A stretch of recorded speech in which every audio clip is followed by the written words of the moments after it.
예수를 믿고 난 이후에 그리스도인들에게 주어진 영광스러운 직분이 있습니다. 그 영광스러운 신분이 있습니다. 그 신분이 바로 의인이라는 신분입니다.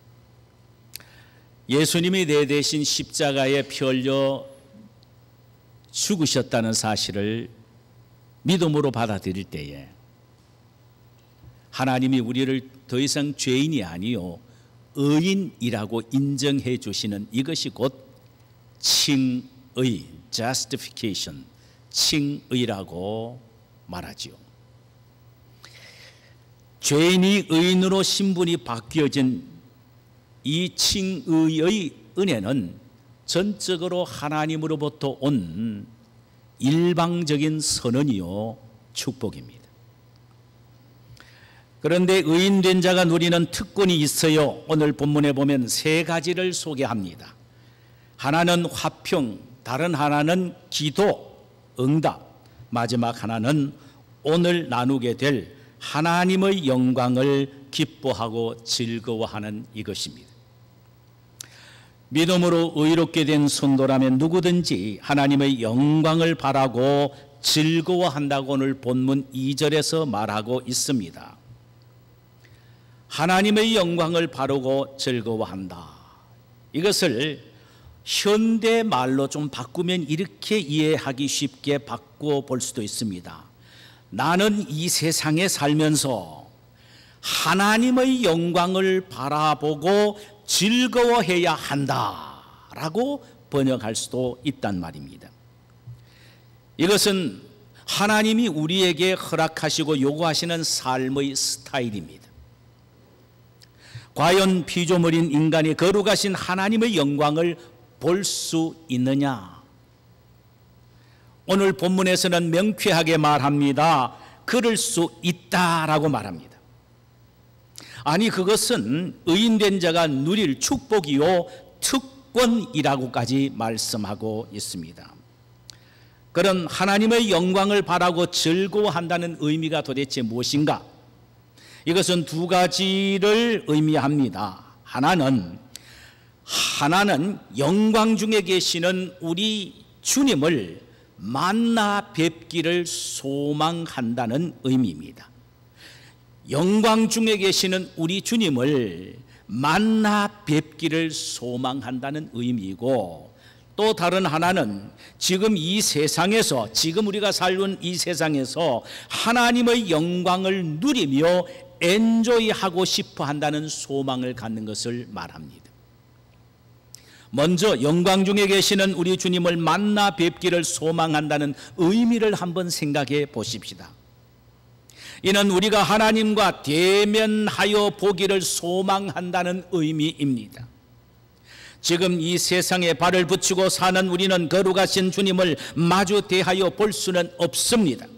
물론 비상적인 방법으로 경험할 때도 있지요. 이를테면 사도행전 7장에 소개되고 있는 스데반의 경우입니다. 스데반 돌에 맞아 죽을 때 하늘문이 열리고 예수님이 하나님의 우편에서 자신을 향하여 파이팅이라고 외치는 영광스러운 모습을 보기도 했지요. 이 사실을 사도행전 7장 56절에서 이렇게 표현하고 있습니다. 보라, 하늘이 열리고 인자가 하나님 우편에 서신 것을 보노라. 스데반은 하늘이 열리고 인자 되신 예수님이 하나님의 우편에 서시는 영광스러운 모습을 보았습니다. 물론 하나님 보시기에 필요하시다면 우리에게도 이런 비상적인 방법을 통하여 하나님께서 친히 자신을 보여주심을 통하여 영광을 드러내실 때가 있습니다. 사도 바울이 삼청천, 즉 셋째 하늘에 올라가서 가히 이르지 못할 엄청난 영광을 보았다라는 말씀 그대로입니다. 그러나 지금은 우리에게 성경 말씀으로만 하나님 나라의 영광을 하나님은 보여주시고 계신다는 사실을 우리는 알아야 합니다. 우리가 알아야 될 것은 비록 성경을 통하여 하늘나라의 영광을 본다고 하더라도 직접 눈으로 보는 것과는 차이가 엄청나게 있다는 사실입니다. 실물과 사진 돛과의 차이 정도입니다. 여러분 그랜드 캐년 갔다 오셨죠? 그랜드 캐년에 가려고 하면은 사전에 사진 몇 장 정도는 봅니다. 그 사진을 통해 보면서 와 대단하다, 엄청나구나, 이것이 바로 그랜드 캐년이구나 라고 말할 정도가 됩니다. 그야말로 상상할 수 없을 정도의 광경에 매료됩니다.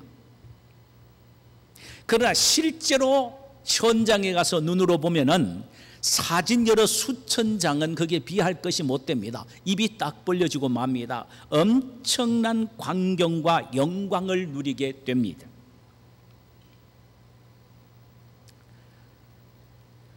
여러분 하늘나라에서 실제적으로 하늘나라의 영광, 하나님의 영광을 보는 것과 성경을 통하여 우리가 하나님을 보고 하나님의 영광을 보는 것과는 이렇게 사진과 실물의 차이처럼 엄청나게 차이가 있습니다.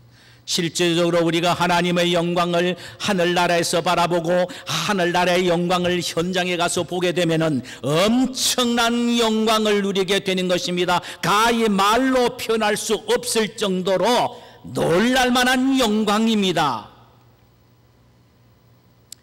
그래서 우리는 이 세상에 살면서 성경을 통하여 천국의 영광을 보지만 직접 가서 누리기를 소망하며 그리워하며 즐거워하는 것입니다. 할렐루야! 지금 여러분은 이 하늘나라의 영광을 누리기를 소망하며 즐거워하고 계십니까? 그렇다면 여러분은 의롭다고 인정함을 받은 그리스도인임을 변명할 수가 없습니다. 만약에 아직도 하늘나라의 영광에 대한 소망보다는 이 세상의 소망에 더 집착해 있는 사람이 있다면 그는 진정한 그리스도인이라고 말하기는 힘들 것입니다. 본문에 말하고 있는 그 영광을 바라고 즐거워한다라는 이 즐거워한다는 단어는요, 헬라어로는 카우코메다입니다. 카우코메다. 이 단어의 뜻은 기뻐 날뛰다, 의기양양하다, 자랑하다, 너무 좋아서 춤을 추다라는 의미입니다. 이것은 기쁨을 강조하는 의미죠. 하늘나라의 영광을 우리가 바라보고 그것을 소망한다면요, 우리는 춤을 추며 살 수 있다라는 의미가 되는 것입니다. 과연 이 자리에 몇 분이 하늘나라의 영광을 바라보면서 춤을 추며 즐거워하는 인생을 살고 계십니까? 그래도 여기가 조사오니 그게 아닙니까? 마태복음 17장에 보면은 예수님의 세 제자들이 이런 광경을 맛본 장면을 목격하게 됩니다. 어느 날 예수님은 베드로와 요한과 야고보를 데리시고 변화산에 올라가셨습니다. 저 세 사람이 보는 앞에서 예수님의 모습이 갑자기 변형이 됩니다. 그분의 얼굴은 해같이 빛이 났고 그분이 입으셨던 옷은 광채가 나서 세상에서 빨래하는 자가 그렇게 희귀할 수 없을 만큼 심히 희어졌습니다. 그 순간 갑자기 하늘에서 놀랄만한 기적이 나타났습니다. 하늘 문이 열리고 모세와 엘리야가 내려오게 됩니다. 그리고는 예수님과 마주 앉아서 뭔가 대담을 하고 계셨습니다. 그 황홀한 광경을 세 제자가 봅니다. 천국의 영광이, 하나님의 영광이 변화산 위에 내려온 것입니다. 장차 천국에서 누리게 될 것에 대한 찬란한 하늘나라의 영광을 지금 변화산에서 세 제자가 맛을 보고 있는 것입니다. 세 제자들은 그 광경이, 그 영광의 광경이 너무나도 압도당해 베드로가 이렇게 외칩니다. 주여, 우리가 여기 있는 것이 좋사오니 주께서 만일 원하시면 내가 여기서 초막 셋을 짓되 하나는 주를 위하여, 하나는 모세를 위하여, 하나는 엘리야를 위하여 짓겠습니다. 우리 여기서 그대로 사십시다. 그들은 하늘나라의 영광을 보자 너무나도 황홀하여 정신을 잃을 정도가 되었습니다. 여러분, 장차 하나님의 나라에 들어가면 우리의 모습도 예수님처럼 변화되게 될 것입니다. 여러분, 우리의 이 죄된 모습이 예수님의 영광스러운 모습으로 변화된다는 것, 이 생각만 해도 감격스럽고 흥분되지 않습니까? 이것은 실제로 일어나게 될 실제 상황이 될 것입니다. 이 기쁨이 얼마나 큰 것일까에 대하여 3절에서는 이렇게 말합니다. 다만 이뿐 아니라 우리가 환난 중에도 즐거워하나니 그랬습니다. 이 기쁨, 이 영광이 얼마나 대단하고 즐거우냐 하면은요, 환난 중에서도 그것만 생각하면은 즐거워하고 기뻐할 수 있을 정도가 된다는 것입니다. 여기에서 말하는 환난이란 헬라어는 들렙세시인이라는 단어입니다. 이 들렙세시인이라는 말은 인간 세상에 당하는 모든 총체적인 고통을 말합니다. 이럴 때면 역경과 고난과 가난과 질병, 실패, 패배 등등 인간의 총체적인 공고를 당하는 고통이 바로 들렙세시인이라는 단어입니다. 그리고 이 뜻은 어디에서부터 나오느냐 하면은요, 포도즙 틀에서 포도주를 짜다라는 의미에서 나왔습니다. 그 단어가 바로 들리보입니다. 그래서 들립세신이란 말은 이 들리보라는 말에서 나왔는데, 포도가 포도즙 틀에 으깨어져서 짜지듯이 말할 수 없는 인생의 고통 속에서도 우리 그리스도인들은 하나님의 나라의 영광만 바라보기만 하면은 즐거워할 수 있다라는 말씀입니다. 할렐루야!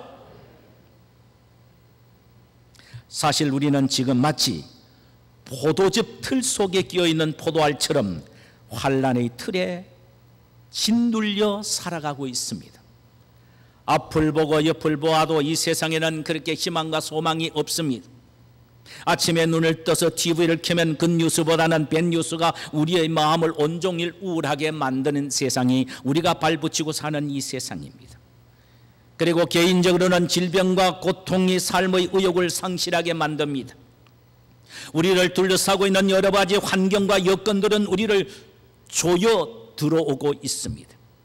그것들 때문에 우리는 삶의 의욕을 상실한 채 좌절과 절망에 사로잡히기도 하지요. 그로 인하여 남모르는 아픔과 눈물을 많이 흘리기도 합니다. 이때 우리는 눈물 없고 고통 없고 슬픔 없고 죽음이 없는 그곳 영광 중에 계시는 주님의 얼굴을 보면서 그분과 함께 영원히 살 영광을 바라보며 즐거워할 수 있어야 한다는 말씀입니다. 이 살기 좋은 미국에 살면서 하늘나라의 영광 하면서 자꾸 천국 이야기만 합니까? 그런 분이 계십니까? 여기보다도 여러 수천 수만 배가 더 영광스러운 것이 천국입니다. 할렐루야! 여러분이 가지고 계시고 누리고 계시는 세상적인 즐거움 게임도 안 됩니다. 얼마나 그 영광이 휘황찬란하고 황홀한지 생각만 해도 바라만 봐도 기뻐하고 즐거워한다는 것입니다. 이것이 바로 그리스도인 의인이 된 자들이 누릴 특권입니다. 이런 특권을 우리가 여기서 누리며 살 수 있어야 합니다. 아멘입니까? 우리가 누릴 영광이 너무나도 크기에 이 영광에 압도당해 환난을 당해도, 지금 여기서 환난을 당해도 인내하게 되고, 인내하면서도 연단을 받게 되며, 연단을 받다가도 하나님의 영광을 바라보면은 가슴 속에 소망이 더 팽창해지게 되는 것입니다. 이 세상의 환난이 아무리 크고 맹렬해도 하늘나라의 영광을 바라보는 우리의 소망을 좌절시킬 수는 없고 오히려 소망이 더욱 더 팽배하게 되어지는 것입니다. 할렐루야! 사도 바울 선생은 이런 소망을 갖고 살았습니다. 그는 하늘나라의 영광이 너무나도 압도당해 이 세상의 육신을 하루속히 벗어버리고 하늘나라의 영광을 누리며 살고 싶어 했었던 사람이었습니다. 우리가 사모하고 소망해야 될 가장 궁극적인 영광은 하늘나라에서 누리는 영광입니다. 이것을 소망하면서 즐거워할 수 있어야 합니다. 그렇다고 해서 우리가 사모해야 될 영광은 하늘나라에서만 누리는 내세적인 영광만을 의미하지는 않는다는 사실을 우리는 또 한편 알아야 합니다. 즉 현실적으로 우리가 이 세상에서 영광을 누리며 살 수 있다고 성경은 말하고 있다는 사실을 기억해야 합니다. 이것이 영광을 바라보고 즐거워하는 두 번째의 의미입니다. 즉 지금 우리가 살고 있는 매일의 삶 속에서 하나님과 직접 대면하면서 누리는 영광을 소망하며 즐거워해야 된다는 것입니다. 여러분, 천국에서 하나님의 얼굴을 직접 보며 누리는 영광도 대단하지만요, 이 세상에 살면서 주님을 마주하고 주님을 만나고 경험할 때에 누리는 영광, 이것도 무시할 수 없을 정도로 대단하다는 사실을 알아야 합니다.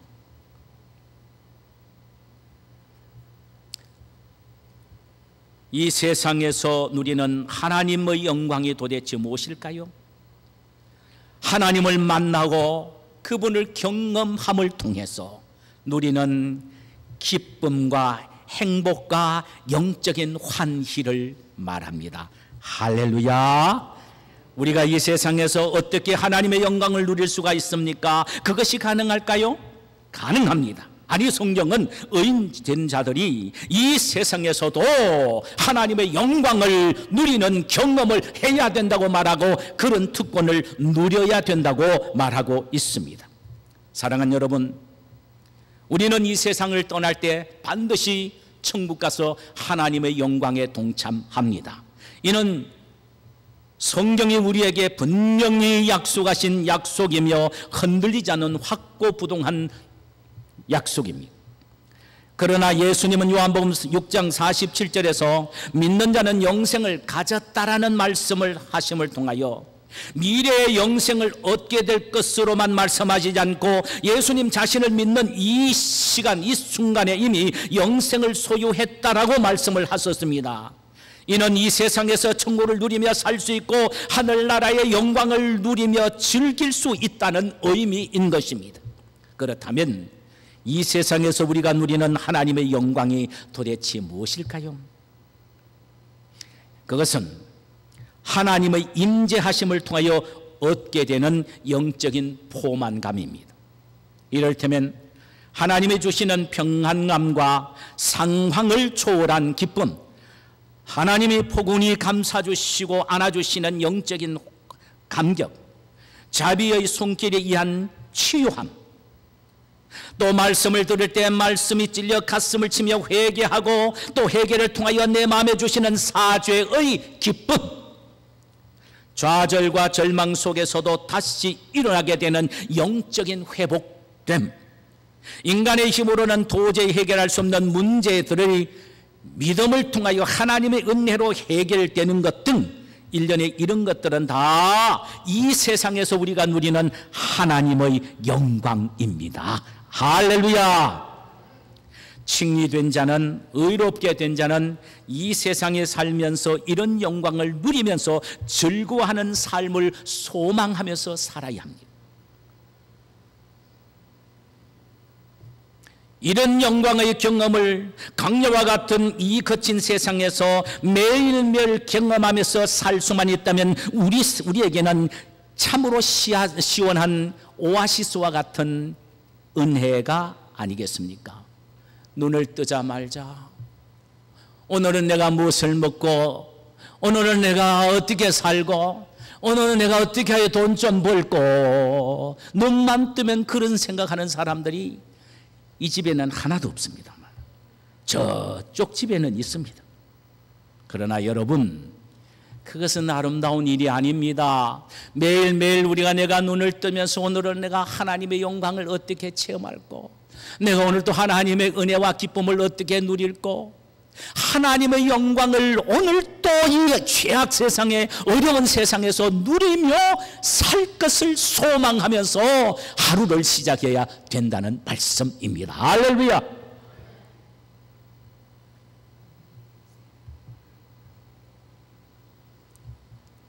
그럼 이런 영광을 우리가 언제 경험할 수가 있습니까?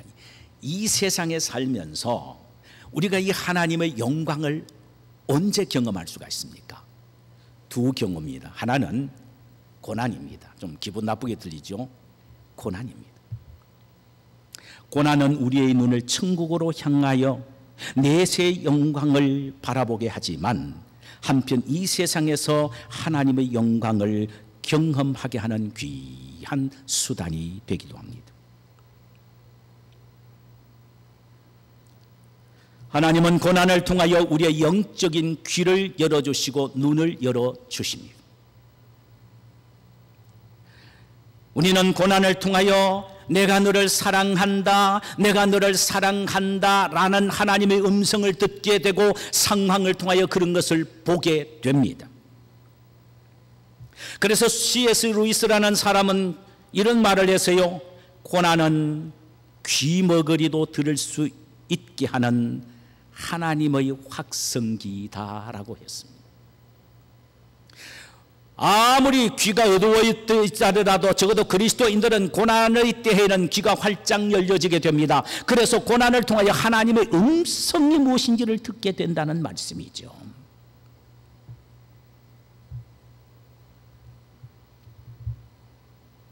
평소에는 하나님의 말씀을 들어도 그게 도대체 무슨 의미인지 모릅니다. 그러나 고난의 때에는 그 말씀의 의미가 나에게 하시는 의미로 말씀으로 깨달아지고 마음속에 절절히 느껴지게 되는 것입니다.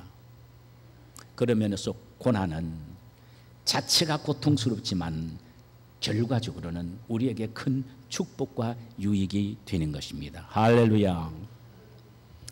얼마 전에 지난주지요 한 자매가 전화가 왔습니다. 제가 통화를 했는데 갑자기 화장실에서 쓰러졌대요. 화장실에서 쓰러졌는데 자기가 딱 느끼는 것이 내가 그래도 마음이 이 세상을 너무나도 의지하고 있구나. 그 순간 하나님의 나라가 생각이 되며 하나님이 나를 더욱더 하나님의 나라만을 바라고 소망하고 그 가운데 즐거워하게 하기 위하여 이런 고통을 주셨구나. 참 믿음이 있는 자가 복된 겁니다. 그런 사람이 복 있는 사람입니다. 내가 왜 이렇게 재수가 없어서 이렇게 넘어졌노? 이렇게 하면 진짜 재수가 없어져 버려요. 그리스도인들에게 있어서 모든 고난은 하나님의 프로그램입니다. 그것을 통해 하나님은 크게 확성이처럼 우리에게 메시지를 주십니다. 할렐루야.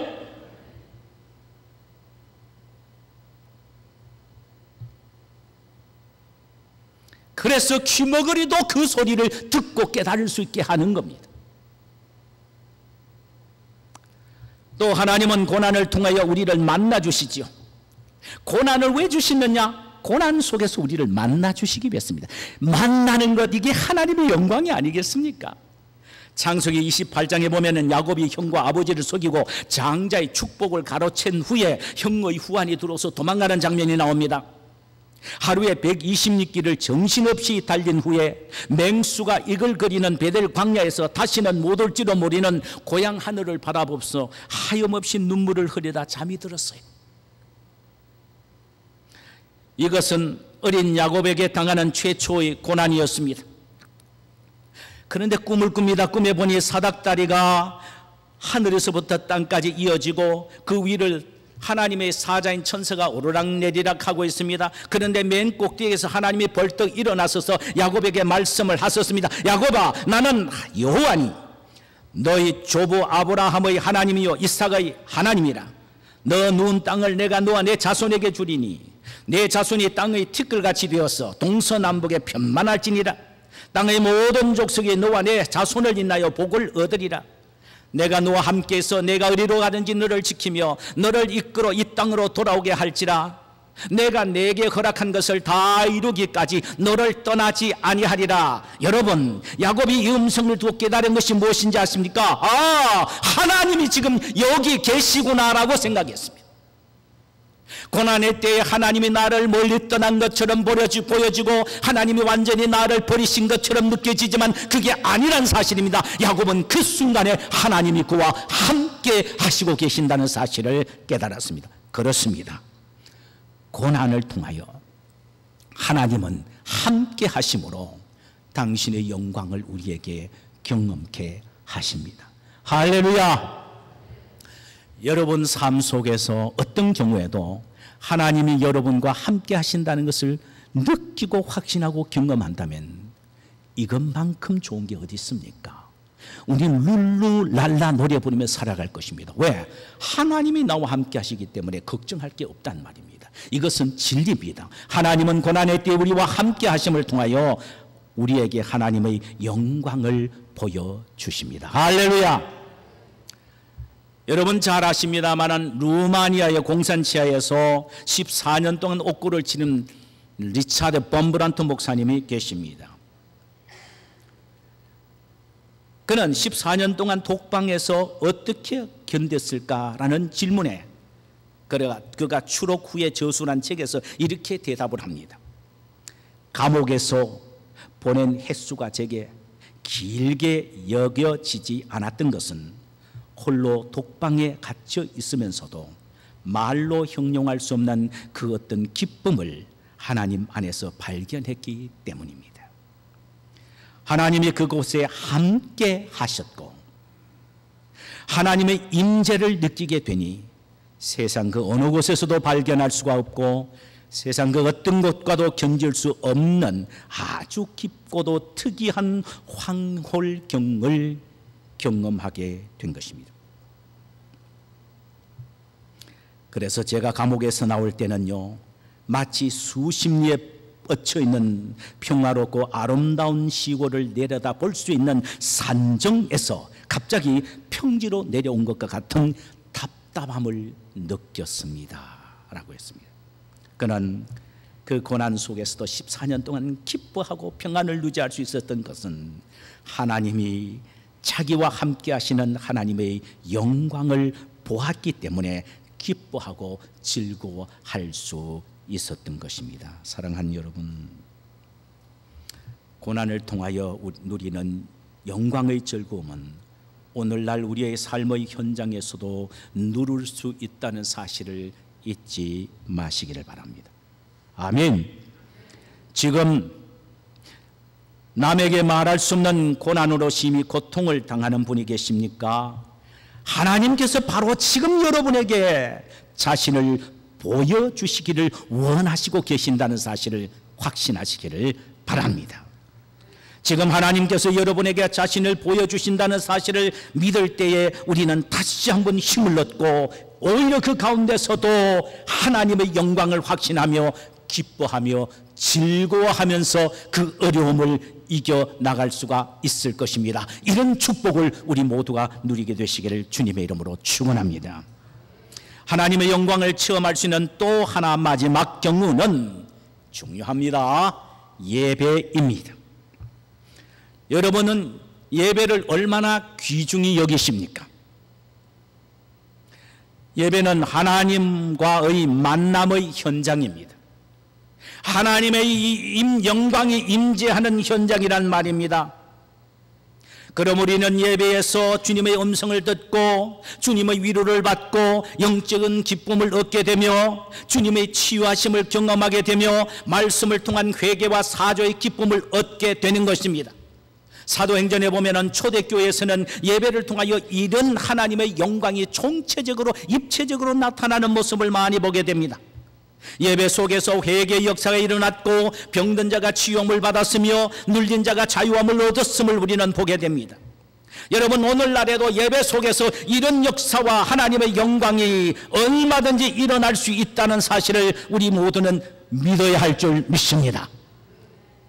창세기 32장에 보면은 야곱이 삼촌 라반 집에서 22년 동안 종살이하며 많은 물질과 종들과 자식들을 데리고 금의 환영합니다. 그런데 형 에서가 400명의 군사를 이끌고 자기에게 달려오고 있다는 보고를 받습니다. 야곱은 생의 최대 위기를 만났습니다. 그는 아내들과 자식들과 물질과 종들을 다 약봉강을 건너게 한 후 자신은 약봉강을 건너기 전 이편에서 하나님 앞에 무릎을 꿇고 기도하기를 시작합니다. 바로 그때 한 사람이 나타났습니다. 야곱은 그 사람을 못 참고 밤새도록 붙잡고 늘어졌습니다. 그 사람이 자기가 야곱을 이기지 못함을 알고 야곱의 한두 뼈를 내리쳤습니다. 야곱은 한두 뼈가 위결되었음에도 불구하고 결코 그 사람을 놓지 않습니다. 축복해 주지 않으면 놓지 않겠다는 것입니다. 그 사람은 너무나도 기가 막혀서 갈 길은 먼데 도대체 내 이름이 뭐냐고 물으셨습니다. 야곱이라고 대답했지요.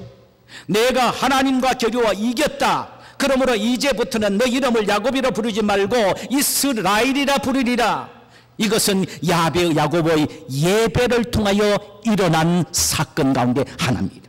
여러분, 죄인인 인간이 하나님을 만나는 것도 영광인데 하나님을 이기는 축복, 이것이 얼마나 큰 영광입니까? 그런데 이 영광이 어디서 나타나느냐? 예배 속에서 나타났다는 사실입니다. 여러분, 좀 지나친 추측인지 모릅니다만 제가 여러분에게 이렇게 한번 말씀드리고 싶습니다. 하나님은 예배를 통하여 당신이 우리에게 져 주시기를 원하신다. 전혀 이것은 지나친 말이 아닙니다. 우리는 예배를 통하여 하나님을 이길 수 있다. 여러분, 하나님을 만날 뿐만 아니라 하나님에게 이긴다는 사실, 이것이야말로 얼마나 큰 영광이겠습니까?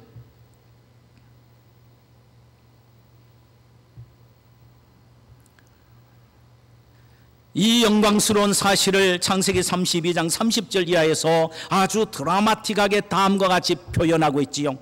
그러므로 야곱이 그것 이름을 브누엘이라 하였으니 그가 이르기를 내가 하나님과 대면하여 보았으나 내 생명이 보존되었다 함이니라. 그가 브누엘을 지날 때 해가 돋았고 그 한두 뼈가 뼈로 인하여 절었더라 그랬습니다. 야곱은 예배를 통하여 하나님의 얼굴을 볼 뿐만 아니라 하나님에게 이기기까지 했습니다. 이 이상 큰 영광스럽고 복된 일이 어디 있습니까?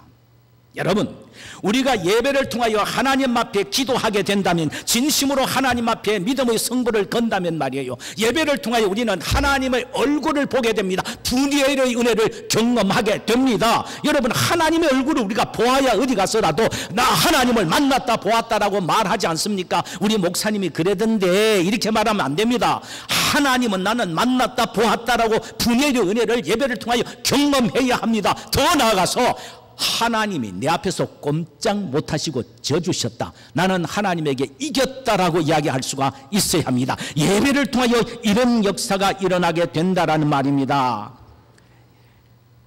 야곱은 환도뼈로 인하여 절었을 때에 해가 돋았다고 했는데 이는 비록 육체는 환도뼈가 부러져도 영혼은 밝은 햇살이 되었단 말입니다. 영혼은 영혼은 승리하는 발걸음이 되었다라는 말입니다. 예배는 이런 영광을 경험하는 현장이라는 말이죠. 사랑하는 여러분, 여러분이 하나님을 만나는 영광을 경험하고 싶습니까? 이때 아멘 하는 게 여러분들의 신상에 훨씬 좋습니다. 여러분이 하나님을 만나는 영광을 경험하기를 원하십니까? 예배의 승부를 거십시오. 야, 잠자다가 요 말만 하면 눈 팍 뜨는 사람이 있어요. 그래도 승리하니까 얼마나 좋아요, 그죠? 여러분들이 회복의 영광을 경험하고 싶습니까? 여러분은 회복의 영광을 경험하고 싶습니까? 예배를 회복하시기를 바랍니다. 여러분들이 하나님의 음성을 듣는 영광을 누리고 싶습니까? 예배의 간절함을 회복하시기를 바랍니다. 여러분들이 변화를 경험하고 싶습니까? 살아있는 예배를 결단하시기를 바랍니다. 여러분들은 예배 속에서 하나님의 얼굴을 보는 분이의 영광, 치유의 영광, 회복의 영광, 하나님을 이기고 싶은 은혜를 경험하고 싶습니까? 예배에 여러분들이 승부를 거시기를 바랍니다. 예배의 성공자가 인생을 성공합니다. 여러분 모두가 예배를 통하여 하나님의 여러 영광을 경험하게 되시기를 주님의 이름으로 축원합니다. 자, 이제